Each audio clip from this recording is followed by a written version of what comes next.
Buenas noches, gracias por continuar conectados a la señal de Canal 13.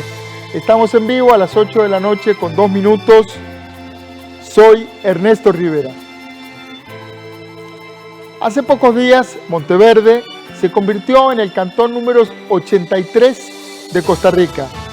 La historia sobre cómo se desarrolló esta zona y cómo locales y extranjeros trabajaron y trabajan para proteger 10.000 hectáreas de bosque nuboso virgen es maravillosa. También es increíble cómo los acontecimientos se entrelazan y se relacionan. En diciembre de 1948, don Pepe Figueres abolió formalmente el ejército en Costa Rica. Fue un salto decisivo y además atrajo hacia el país a muchísimos objetores de conciencia de distintas partes del mundo. En ese momento, en los 50, había estallado la guerra de Corea y Estados Unidos estaba haciendo reclutamiento forzoso entre sus jóvenes para enviarlos a pelear a la península de Corea. Un grupo de cuáqueros provenientes de Alabama vieron una oportunidad en Costa Rica para evitar que sus hijos tuvieran que ir a morir al frente de batalla. Lo que siguió a esa oportunidad de paz lo voy a conversar ahora con uno de los descendientes de aquellos cuáqueros que se instalaron en lo que hoy se conoce como la Reserva Biológica del Bosque Nuboso de Monteverde. Don Ricardo Guindon, buenas noches y bienvenido a Costa Rica Noticias. Buenas noches, un gusto. Don Ricardo, ¿quiénes de sus antepasados estaban dentro de aquellos cuáqueros que llegaron a Costa Rica en el 50? Fue mi papá. De hecho,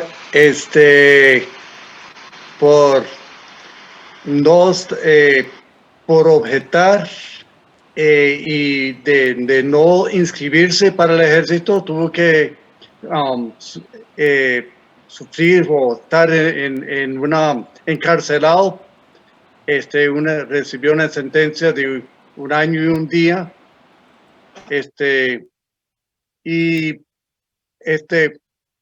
Al salir ya a cumplir su sentencia, tuvo libertad condicional, que aprovechó para proponer matrimonio a mi mamá, que conocieron en colegio, en un colegio de internado en los Estados Unidos, en Ohio, y tomaron la decisión de casarse apenas en octubre de 1950. En noviembre vinieron para Costa Rica.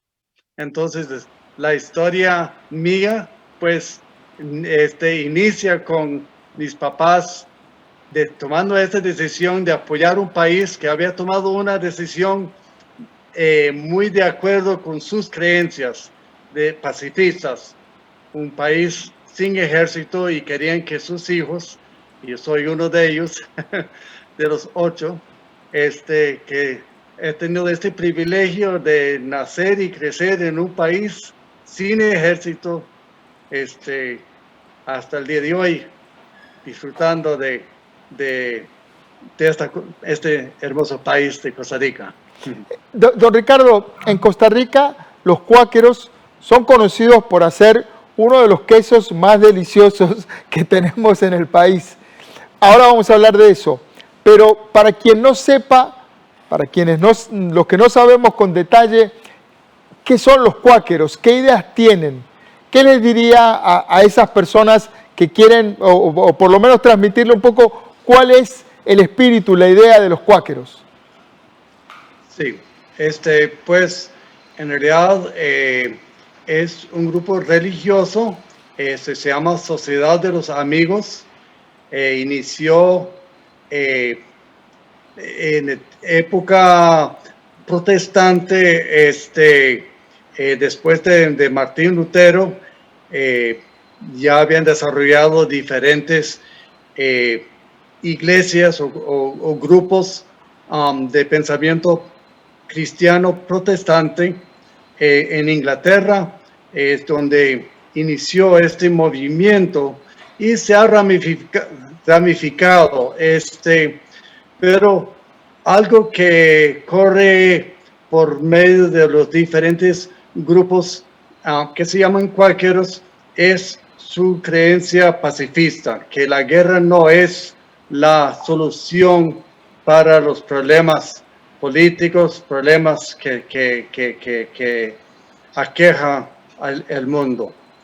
Y esto es lo que motivó a ese pequeño grupo de 5 familias dejar los Estados Unidos y venir a arraigarse aquí y adoptar un nuevo país, una nueva, inclusive nueva nacionalidad. Claro, ustedes son pacifistas y no estaban dispuestos a ir a la guerra de Corea, pero después hubo otras guerras. Esto en Estados Unidos, y muchos eran de origen estadounidense, esto les trajo muchos problemas, entiendo, ya como usted contó con su papá, con el gobierno de los Estados Unidos. Muchos de ustedes, de los hijos, son estadounidenses y costarricenses. ¿Cómo hicieron las generaciones que siguieron? Bueno,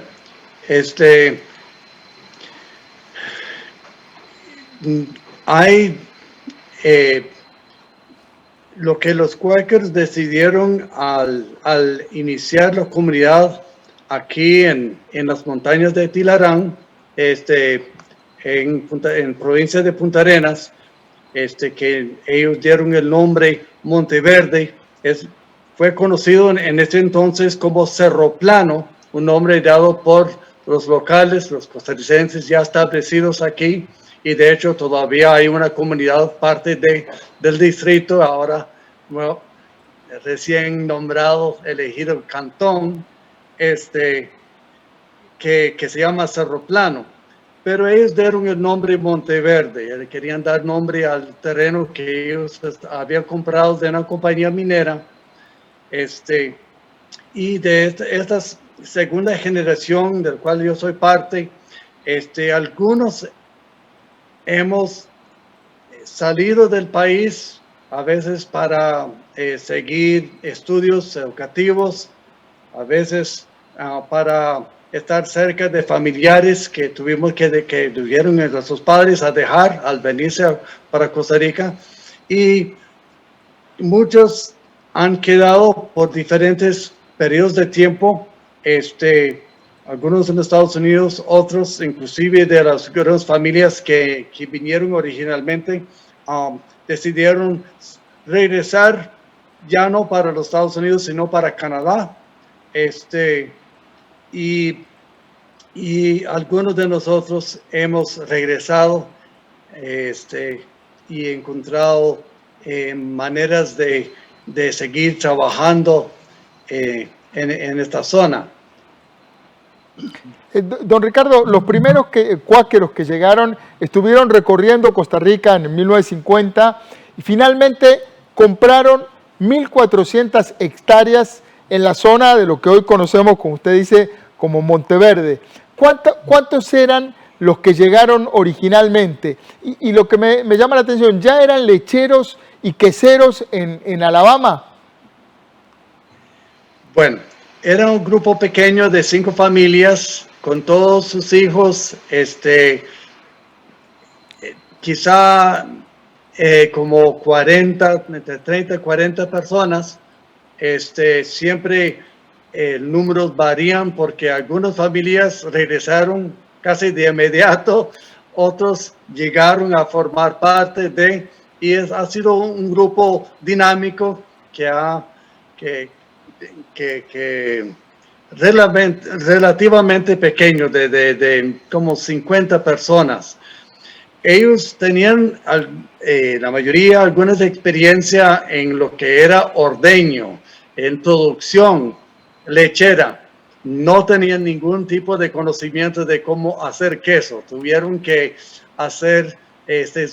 buscar, solicitar a alguien que les ayudara, y de hecho tenemos uno de nuestros quesos con el nombre Montino porque fue dado a por Oscar Montín, un alemán cuáquero casado con una norteamericana que tenían experiencia en producir queso. Él decidió venirse con su esposa y su hija a ser parte de la comunidad para ayudar a esta comunidad a formar lo que eran productores de Monteverde, el primer fábrica de queso fino en el país.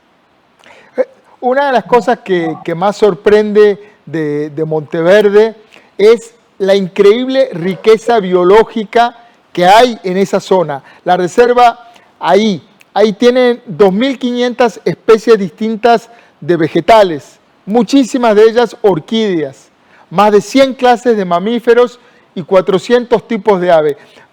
¿Cómo han hecho para mantener el 90% del territorio que se mantenga como bosque virgen? Es realmente sorprendente en estos tiempos en donde las ciudades se invaden todo el territorio boscoso.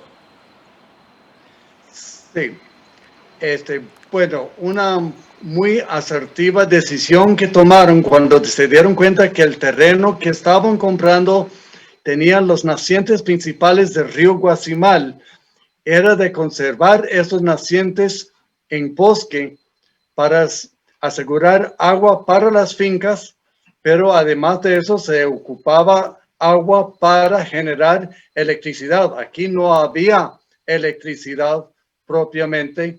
Entonces, una de las contribuciones de una de las familias era de formar una planta hidroeléctrica capaz de generar electricidad para la fábrica de queso, para la comunidad de los cuáqueros, pero suficiente para vender electricidad también hasta el pueblo de Santa Elena, que hoy en día es el centro, podemos decir, del distrito y ahora nuestro pronto de ser cantón. Y entonces esa decisión de proteger esos nacientes era como 554 hectáreas. Fue un comienzo sin imaginar esa riqueza biológica. No fue hasta 20 años después, con la llegada de biólogos norteamericanos, también de familias cuáqueras que habían conocido y hecho amistad en una universidad cuáquera, llegaron a estudiar aves y se dieron cuenta de esa riqueza y ellos ayudaron con locales, uno de ellos siendo mi papá. De hecho, mi papá es considerado uno de los fundadores, junto con George Powell, de la Reserva Bosque Nuboso de Monteverde.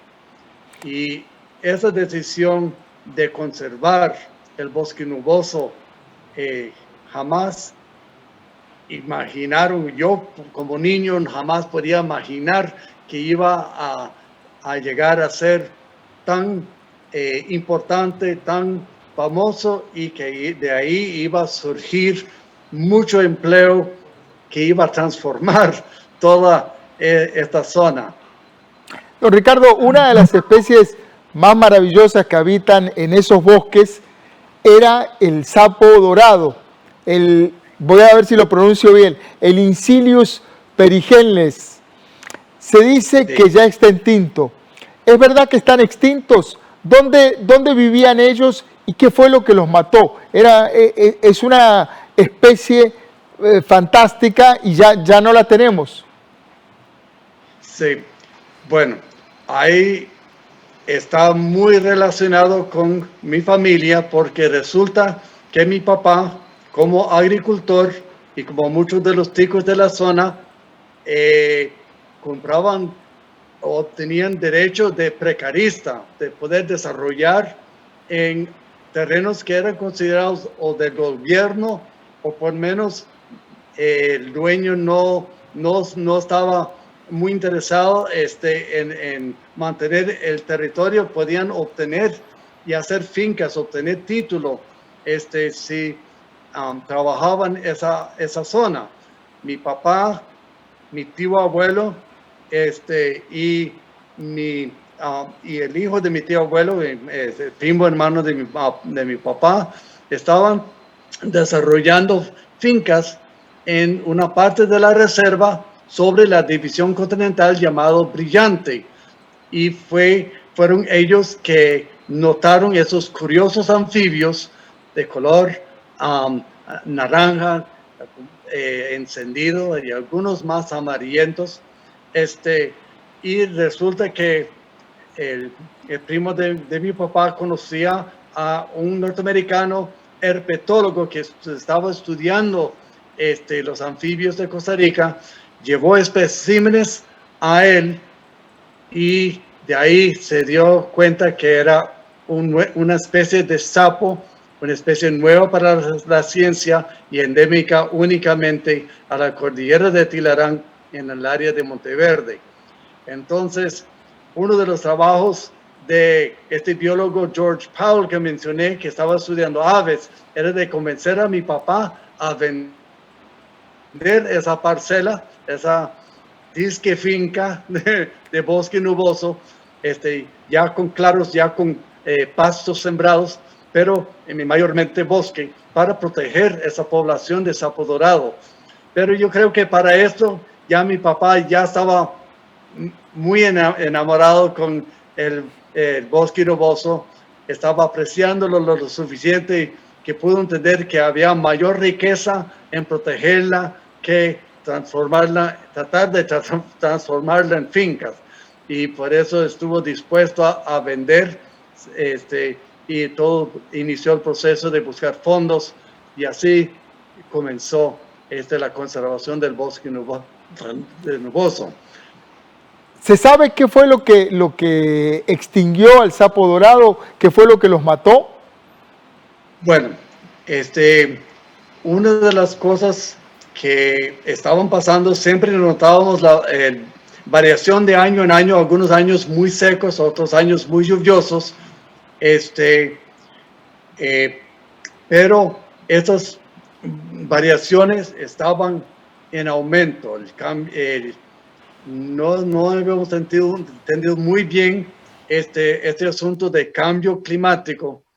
Sin embargo, después de un año, en 1987, un fenómeno del Niño bastante fuerte, lo que se notó de un pronto a otro, de un año a otro, era una disminución drástica de las poblaciones, donde habían miles en 1987, en 1988 solo encontraron unos machos y en el 1989 solo encontraron un macho, no encontraron hembras y después de eso pues no se encontraron más. Y no solamente fue el sapo dorado, pero más de casi 40% de las especies de anfibios de estas montañas, y estaban sucediendo después, se dieron cuenta, estaban sucediendo a la vez en otras montañas centroamericanas y también sudamericanas y hasta en otros continentes. Los anfibios estaban disminuyendo drásticamente y desdichadamente el sapo dorado no se ha vuelto a aparecer. Lamentablemente sería entonces el calentamiento global y la crisis climática lo que no soportó la variación de temperatura esta especie. Bueno, en realidad es un poco más complicado. En realidad lo que estaba matando a los anfibios fue un hongo quítrido, un hongo que afecta a anfibios, pero parece que el cambio climático favoreció la producción, la apariencia y la salud de este hongo, de manera que pudo afectar de una manera drástica a muchas de las poblaciones de anfibios en estas regiones. Don Ricardo, la extinción del sapo dorado y en realidad de otras especies ahí en la zona de Monteverde me permite formularle la pregunta sobre cuál es la relación de la comunidad de Monteverde con el turismo. Antes de la pandemia llegaron a recibir en Monteverde, antes de la pandemia, 70,000 turistas al año. pero a la vez yo sé que existe resistencia en la comunidad de recibir un turismo masivo. ¿Cómo definiría usted el enfoque de turismo en Monteverde? Bueno, yo recuerdo como niño la preocupación. Obviamente una comunidad que tenía ya su estilo de vida aislada de los otros pueblos, sentía algunos sentían un poco celosos de perder esa privacidad. Sin embargo, al descubrir estas riquezas naturales, en realidad ha sido una oportunidad de compartir. Y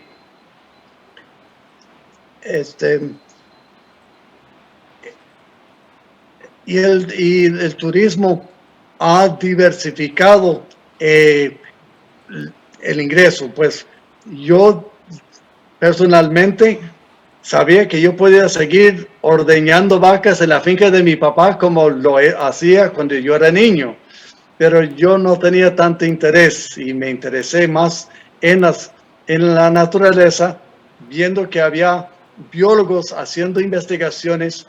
Eso me abrió mi pensamiento de estudiar biología, y curiosamente cuando yo regresé de experiencia universitaria en los Estados Unidos a Costa Rica, a Monteverde, abrió un campo que yo jamás imaginaba como niño: el trabajo de ser guía turística, de trabajar con turismo. Y gracias a ese trabajo, a esta labor que he disfrutado por 30 años de mi vida, he podido compartir esas riquezas, apreciar, conocer mejor esas riquezas, y además pues hacer mi casa, educar a mis hijos, y veo cómo esos ingresos por medio del turismo ha transformado grandemente la zona. Don Ricardo, si la gente que nos está viendo, quizás nos queda poquito tiempo, 2 minutos nada más, le pido una respuesta breve, pero el que viaja a Monteverde, ¿qué tipo de animales puede observar, además de la naturaleza, de los senderos, de los puentes colgantes? ¿Qué se puede ver de la naturaleza en vivo y en directo ahí, sin mediación? Bueno, de hecho, es un lugar donde podemos apreciar algunos mamíferos. La gran mayoría de nuestros mamíferos son nocturnos, y hay un tour nocturno que lo permite a uno apreciar algunos de esas especies. Pero monos, ardillas, cuatuzas, pisotes, son algunos de los mamíferos que con frecuencia uno va a encontrar.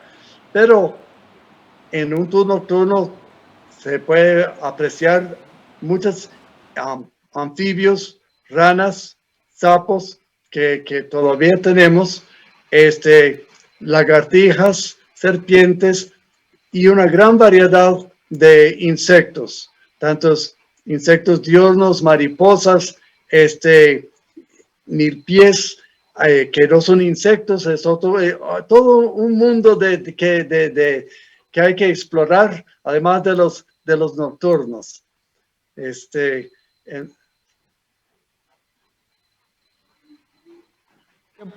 Yo le agradezco muchísimo el tiempo que nos dedicó, las explicaciones. Bueno, Monteverde ya es cantón, es un hecho administrativo, pero a la vez que muestra el desarrollo de una comunidad que tiene esta génesis tan singular de una gente que vino huyendo de una de las guerras más sangrientas del siglo XX, la guerra de Corea, y se convirtió además en un polo de desarrollo con la empresa de quesos, con el desarrollo del turismo y sobre todo con la conservación de esa maravilla natural que es el bosque nuboso de Monteverde. Don Ricardo, muchísimas gracias. Con mucho gusto. Muchos saludos para la gente en Monteverde. Y aquí estamos esperándoles cuando tengan gusto. Gracias. Ricardo Guindon, desde Monteverde, descendiente de los cuáqueros originales que ayudaron a desarrollar esta increíble zona de Costa Rica. Gracias por estar ahí. Recuerde, trabajamos para usted. Somos la televisión pública de Costa Rica.